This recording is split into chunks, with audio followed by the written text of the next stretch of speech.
खबरें आ रही है यूपी के जनपद मऊ से, जहां बीजेपी से टिकट न मिलने पर वीआईपी पार्टी बिहार का थामा दामन। जहां खबर है यूपी के जनपद मऊ में, जहां मधुबन विधानसभा के कद्दावर नेता भरत भैया ने 10 साल से बीजेपी का सेवा करते आ रहे और बीजेपी के नेता ने भरोसा दिलाता है कि टिकट आपको ही दिया जाएगा, लेकिन एन मौके पर टिकट न देकर टिकट दूसरे को दे दिया गया। इसलिए भरत ने बिहार की वीआईपी पार्टी का दामन थामते हुए पार्टी से टिकट मिला। देखिए दिव्यांजन गौतम की यह रिपोर्ट।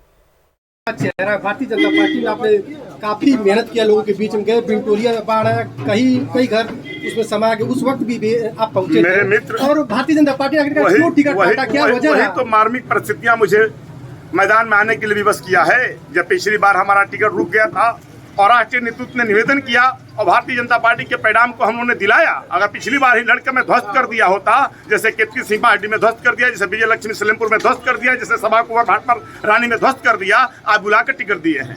पिछली बार ही में ध्वस्त कर दिया होता तो आज भाजपा टिकट लेकर के खड़ी होती। लेकिन कार्यकर्ताओं का कोई सम्मान यहाँ नहीं है, यहाँ वंशवाद और पूंजीवाद का सम्मान है। मेरे मित्र, पूरी बिंटोलिया गाँव, पूरा धर्मपुर, खैरा से लेकर के नई बस्ती से लेकर के 7 से 8 किलोमीटर घाघरा जो है आबादी के हजारों एकड़ जमीन को निगल लिया है और 500 घर घाघरा में विलीन हो गए हैं। लोग झुग्गी झोपड़ी डाल करके, स्कूल के बाहर प्लास्टिक डाल करके, बंधे पर प्लास्टिक डाल करके है। मैं कोशिश करके लड़कर किसी तरह 200 आदमी का जमीन आवंटित करा पाया हूँ। शेष लोगों को भी जमीन भी नहीं मिली है। स्कूलों के बाहर बरामदे में लोग बंधे पर सो रहे हैं।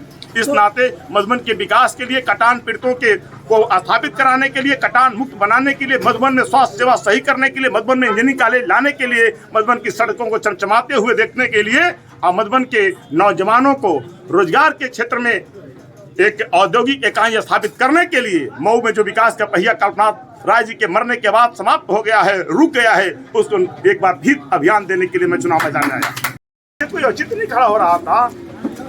मधुबन विधानसभा के लाखों लोग, पूरी यूनिट भारतीय जनता पार्टी के एक कार्यकर्ता, एक बूथ प्रमुख, सेक्टर संयोजक, मंडल अध्यक्ष, पूरी भारतीय जनता पार्टी की जिले की यूनिट, क्षेत्र का यूनिट, सब लोग चाहते थे प्रदेश की यूनिट भरत भैया चुनाव लड़े।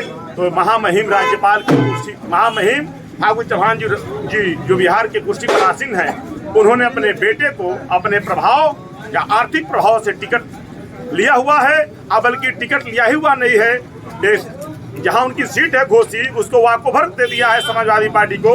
आए कार्यकर्ता को रौ देने के लिए कोशिश किया है, दुस्साहस किया है। तो आज भारतीय जनता पार्टी के जितनी यूनिट थी, जितने कार्यकर्ता थे, अब कुछ बचा नहीं है मधुबन में।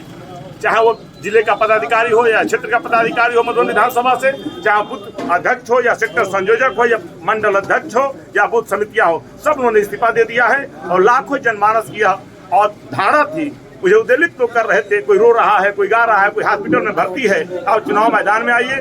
मैं चुनाव मैदान में निर्दल ही आ गया था। लेकिन आज मैं बधाई देना चाहता हूं जो है कि अपने निषाद राज के वंशज, निषादों के शिरोमणि, उत्तर भारत में गरीबों की आवाज और उत्तर भारत की राजनीति के भविष्य मुकेश साहनी जी को, जिन्होंने अपने बड़े भाई संतोष साहनी जो उस पार्टी के राष्ट्रीय अध्यक्ष हैं, रास्ते में मुझे आकर के रोक करके उन्होंने कहा, इतना मऊ से फोन जा रहा है, इतने मधुबन विधानसभा से हमारे समाज का फोन जा रहा है, तो हम जी ने भेजा है, आप मेरे सिंबल को स्वीकार करिए।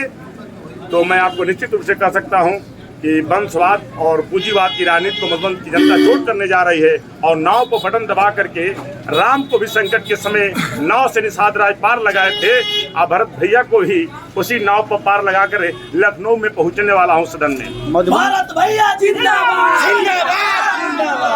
और कल्पनाथ राय के देहांत के बाद जो मधुबन सहित पूरे मऊ के विकास की तासीर रुकी हुई है, उसकी नई इबारत में लिखूंगा। वंशवाद, पूंजीवाद और भ्रष्टाचार पर चोट करूंगा। ऐसे व्यक्ति को कैंडिडेट भाजपा बनाया है जिसके ऊपर करोड़ों करोड़ों के गबन का आरोप है, जो चार्जशीटेड है गाजियाबाद सीबीआई न्यायालय में। माननीय प्रधानमंत्री जी के सीबीआई अधीन है। इस नाते चुनाव को ध्यान में रखकर उसकी गिरफ्तारी नहीं हो रही है। आगे चुनाव के बाद उसकी जगह जेल में होगी। भारत भैया जिंदाबाद, जिंदाबाद, जिंदाबाद। गरिमा को तार तार करते हुए पूरे बिहार में त्राहियाम मचाया हुआ है, उसकी जगह जेल में है। चेहरा भारतीय जनता पार्टी में आपने